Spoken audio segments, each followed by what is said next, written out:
Si Istong nagtaka sa anak niyang isa, ke bata-bata pa, ke lutong magmura, ang hilig mambara at manghalipusta, ang angas ng asta, talo pa ang ama. Ang dalway magkasing, husay kung maglasing, ang bait ng dating, hanggat di pagising.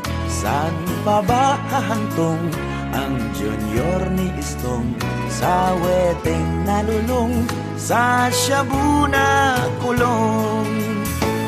Mana-mana lang yan, mana-mana lang yan, kamukha ng kopya ang pinagkopyahan. Mana-mana lang yan, mana-mana lang yan, mana-mana, mana-mana, mana lang yan.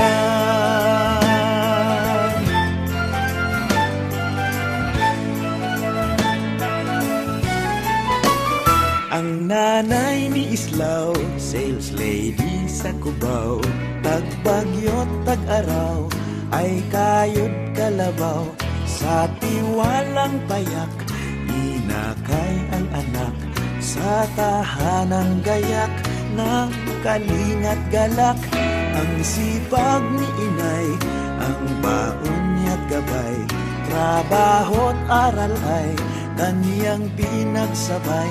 Sa buhay nakapos, siya'y nakipagtuos, kahit na ikahos, cum laudeng natapos. Mana-mana lang yan, mana-mana lang yan, ang supling singgaling ng pinanggalingan. Mana-mana lang yan, mana-mana lang yan, mana-mana, mana-mana, mana lang yan. Kung ano ang turo ay siya rin ang tika, kung ano ang puno ay siya rin ang bunga. Siya rin ang bunga.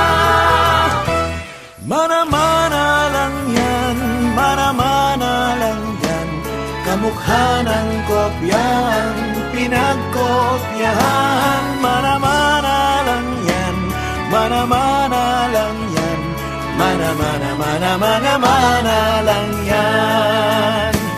Mana-mana lang yan, mana-mana lang yan, ang supling singgaling ng pinanggalingan. Mana-mana lang yan, mana-mana lang yan, mana-mana, mana-mana, mana-mana, mana-mana, mana-mana, mana-mana, mana lang yan.